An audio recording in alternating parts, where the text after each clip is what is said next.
Effort is not neutral. Effort is not a simple input. It is read as information about need, dependence, and position. The display of sustained effort says more than output. It discloses what matters to the person and how much they are willing to spend to keep access to it. It marks the boundaries they will not cross and the concessions they will make. In status environments, observers track those disclosures with more care than they track self-description. They do not debate it. They adjust. The pattern forms early around a private rule. More effort means more merit. The person convinces themselves that visible strain is proof of worth. They believe others will organize around that signal because they were told it is a fair signal. They expect recognition to attach to the hours, the responsiveness, the extra step. This expectation holds even when outputs are interchangeable, even when outcomes are decided by scarcity of position rather than hours of labor. The belief persists because it reduces uncertainty. It creates a sense that inputs can be controlled when outcomes cannot. This rule starts to govern choice under pressure. When stakes are unclear, the person adds effort to reassure themselves. When power is unclear, they add effort to counter it. When boundaries are unclear, they add effort to fill the space. The act feels responsible. It feels like holding things together. Each move makes private sense because it resolves internal tension without requiring external negotiation. They spend more instead of asking for different terms.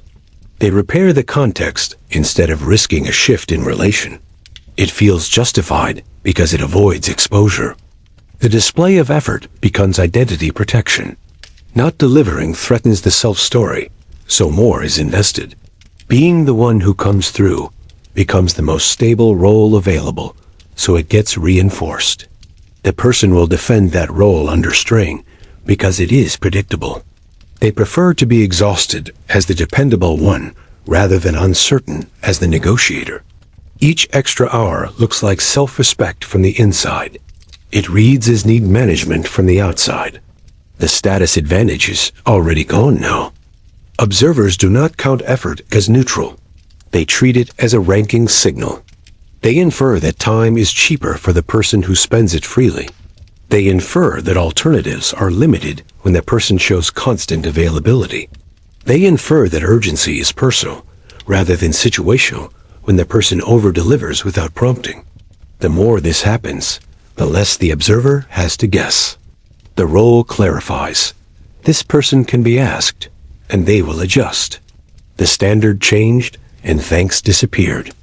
Repeated extra effort shifts the baseline of what is considered normal. The first time, it is noticed. The second time, it is welcomed. The third time, it is taken for granted. Gratitude declines as expectation builds. The person thinks they are stacking credit. Observers see only a new standard. Compliments become a cheap substitute for material reallocation. The ledger the person keeps is private. The system they are in does not reference it. Inside the pattern, signals get misread. Being the first call becomes confused with being a first choice. Being included late in the process is mistaken for trust rather than convenience. Being asked to rescue a situation is interpreted as respect rather than risk transfer. The person counts repetition as endorsement. They do not measure which tasks arrive and which do not. They notice volume and miss the content. They hear praise for effort and ignore silence on authority. The reinforcement is irregular, which locks the habit. Sometimes the extra effort creates a clear outcome, and that one instance becomes proof that the strategy works. Most of the time, the difference is quiet, but the person attributes any positive trend to personal output. They will not test alternatives because the structure of work is wrapped around being indispensable. They do not leave space for others to fail, so others learn nothing about constraints. They think they are preventing problems. They are removing feedback that would correct demand. Their extra effort reads as need. The psychological logic remains consistent from the inside. High effort reduces guilt about outcomes not under control. It prevents the feeling of being undeserving. It delays confrontation about role and rank. It fills time with tasks so that helplessness becomes activity. It justifies staying in place. The person can say they did everything. That statement satisfies the self more than it affects the system. Others adopt the information and use it to allocate risk. Work that carries blame, but not credit, gravitates toward the most effortful actor. Work that increases influence gravitates to those who protect their time. The result appears fair to observers, because each side is getting what they prove they want. One gets more tasks, the other gets more choice. No one states it directly. The distribution is enforced by habit and reinforced by relief. The person who says yes is thanked. The person who withholds says nothing and is not challenged. Silence wins. There is also a moral illusion that sustains the pattern. The person thinks they are earning a right to ask later. They imagine a future transaction with a ledger balances. That future does not arrive because observers did not agree to it. They saw output, not a contract. They saw someone who will work to avoid conflict. They rely on that tendency when stakes arise. The private ledger becomes a source of private resentment. The external label does not change. Effort also signals fear, even when presented as excellence. Over-preparation says the person expects scrutiny they cannot withstand. Over-responsiveness says the person fears being left out. Overextension says the person cannot choose. These signals are read quickly in status environments because they require less interpretation than words. They do not generate sympathy. They generate mapping. The person is placed in a category and kept there because it reduces uncertainty for others. As the role settles, the person begins to misread discomfort as progress. Exhaustion is misattributed to importance. Constant requests are misattributed to centrality. Being the backstop is misattributed to trust. From the inside, the pattern feels like being needed. From the outside, it looks like dependence. The person cannot see the difference without stopping, and stopping would feel like losing the only proof left available. The behavior continues because it is less threatening than silence. The pressure to protect reputation seals the loop. The person knows others expect their extra effort, so they keep giving it to manage expectation. Each fulfillment prevents an immediate drop in standing and causes a long-term erosion in bargaining power. Small deviations from the new baseline trigger large reactions because they break predictability. The person is held to the highest version of their past output, while others are held to the minimum. The asymmetry is not argued about. It is lived. The internal story of fairness stays intact. The person frames the ongoing strain as evidence they are the adult in the room. They tolerate slippage from others and absorb it. They accumulate tacit debt and wait for it to be paid. No one else is counting. Observers behave as if the current pattern is the truth of the person.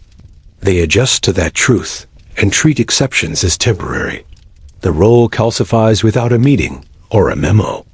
Over time, the person starts to believe they have no other option. That belief is not challenged by the environment because the environment benefits from it. The more the person claims constraint, the more observers lean on it. The person cannot distinguish between their real limits and their volunteered obligations. The result feels inevitable, and it is because the inputs are stable. The system is behaving as it should given the information provided. Observers eventually reinterpret the person through a stable lens, not a peer making choices, but a resource responding to requests. The shift is quiet. It does not involve explicit demotion or public labels. It shows up as who gets consulted early and who is informed late. It shows up as who sets conditions and who meets them. It shows up as who needs to be persuaded and who will comply. Authority declines without any formal change. Leverage reallocates in routine decisions. People root sensitive work away from the person who spends effort liberally because scarcity signals are absent. People reserve vetoes and strategic levers for those who do not show strain. Those who do less in public are assumed to be choosing, and choice is interpreted as power. Those who do more in public are assumed to be bound, and being bound is interpreted as low leverage. No one has to state any of this to make it real. Respect changes form. The person receives praise for output, not deference in conflict. They are thanked in groups, not deferred to in private. Their preferences are heard, but not treated as constraints. Their deadlines are taken seriously. Their boundaries are not. Their name becomes a solution to others' problems, not a constraint that shapes plans. The admiration they receive does not translate into influence. Access narrows in private meetings without mention. In calendar terms, the person is included after decisions are drafted. Their role becomes review rather than generation. Their signature appears at the end of documents rather than on first pages. Their words are used to justify, not to direct. Their updates are expected to be detailed, not contested. The distribution of time reflects a redistribution of status. The person's reliability draws more load. Emergencies flow downstream to the reliable actor because it reduces risk for others. Critical tasks with high visibility but low decision rights accumulate in their queue. Tasks with ambiguous scope and high political upside accumulate elsewhere. The reliable actor starts each week with less slack than peers. Their schedule is fixed by others' lapses. Their fatigue is normalized as the cost of being who they are said to be. Their name no longer decides anything. Outcomes become predictable without confrontation. The person will be the first to arrive, the last to leave, and the least likely to change the terms. They will be complimented for effort, while teams form around others who can serve theirs. They will be looped in for delivery and looped out for context. When conflicts arise, they will be expected to give way because they always have. When recognition is distributed, narratives will highlight their diligence and attribute direction elsewhere. The reallocation of respect is maintained by small choices. Invitations are withheld because people assume the person will say yes to whatever follows without needing the preamble. Jobs are assigned because it seems efficient. Concerns about fairness are quieted by platitudes about value and teamwork. In the absence of any demand from the person, nothing interrupts the drift. Even if the person hints at limits, the history of compliance reduces the weight of the message. The room is not hostile. It is settled. There is no open conflict because none is required. The system can get the labor it wants without offering more authority, so it does. Gatekeepers do not have to justify excluding the person from early stages because no one expects pushback. When mistakes occur, the person absorbs them because the pattern indicates they will. When success occurs, credit migrates to those associated with direction because that matches the map already in use. No memo announces this. It is enacted through habit. Over time, the person's presence becomes a guarantee of continuity, not a source of change. Teammates plan under the assumption that the person will fill gaps. Managers rely on that assumption to avoid reallocating resources. Peers behave as if the person's time is a public good. Because the person rarely declines, the assumption persists. Because the assumption persists, the person rarely has cause to decline on record. The loop is closed by inaction. Failures become more public as tolerance tightens. The person is forgiven for fewer misses because missing contradicts the reason they are included. Their mistakes are treated as signs of decline rather than normal noise. Their requests for help sound unusual because they contradict the role everyone uses to reduce uncertainty. Sympathy does not translate into relief. It translates into temporary attention, followed by a return to the same assignment pattern. The label survives the incident. At the margin, opportunities bypass them. New initiatives go to names associated with holding ground, not carrying load.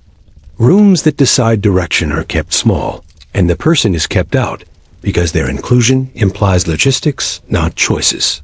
Informal coalitions form without them because coalitions optimize for leverage, not effort. The person hears about outcomes after they are stable. Their objections land late and are framed as technical, not strategic. This is not a plot. It is a consequence. When the person finally hesitates, it is read as unreliability, not recalibration. The environment expects speed, so any delay signals a problem with the function, not with the agreement. Pressure increases to restore the previous pace. If the person conforms, the original pattern returns with less gratitude than before. If they do not, the environment seeks a replacement for the function, not a shift in structure. Either way, the person's standing does not rise. The social record preserves a simple story. This is the person who does the work. That story remains even if they try to alter it. Short-term changes are dismissed as temporary. Long-term change requires a cost the environment does not plan to pay. Others have learned to depend on their effort. They will not give up that advantage voluntarily. The person's effort made that dependence rational. Exit does not change the interpretation retroactively. If the person leaves, they are remembered for carrying weight, not for deciding direction. Their replacement is briefed with the same expectations if one is found.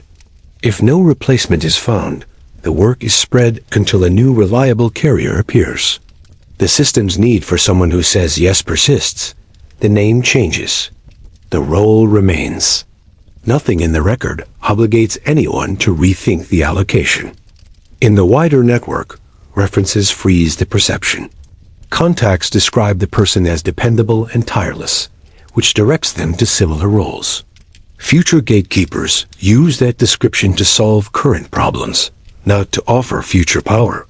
The person's history of effort becomes a filter that confines incoming options. The past narrows the future without any explicit decision. The person's own statements do not compete with the accumulated evidence of behavior. At scale, the market forms a price. The person is treated as abundant because their effort was abundant. The scarcity that commands discretion is elsewhere. Those who invested less in visible strain kept the signals that create distance and therefore respect. Those who invested more converted that investment into output and therefore dependence. No one apologizes for responding to those signals.